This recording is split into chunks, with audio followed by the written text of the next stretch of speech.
let's begin by talking about the idea that there is truth in moral claims. Now, one thing to keep in mind is universal comes from the word uni for one. So you get words like unicycle, unicorn for one horn on a horse kind of idea, unicycle, one wheel. And so what happens is uni means one, and versal comes from the Latin word for veritas, which means truth. And so universal, it means one truth, one truth. And so the idea of universal is the idea that there is one underlying truth, that morality is an underlying one truth. There's one truth in moral claims. Now, the problem that comes up is oftentimes people associate that with moral absolutism, and that is an extreme version as we go from the spectrum of no moral truth, of nihilism and subjectivism, to the other extreme of moral absolutism. That is the strongest, because it says basically, no, there's universal moral truth, this way is the right way, period, end of story, no discussion, we're right, you're wrong, go away. Believe us or go away. Well, that's one way of looking at it, and that's kind of the way people oftentimes think about as the response if you don't accept moral universalism.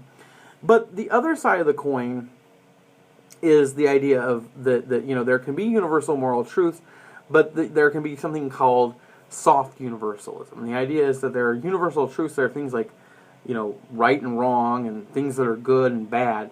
But the idea is that they are interpreted differently from culture to culture. While there is universal truth like take care of your young, be good to people, help others, that doesn't mean you have to always do it in the same way. It's like, go out, work hard, and make money. Not everybody has to go out, work hard, and make money in the exact same way.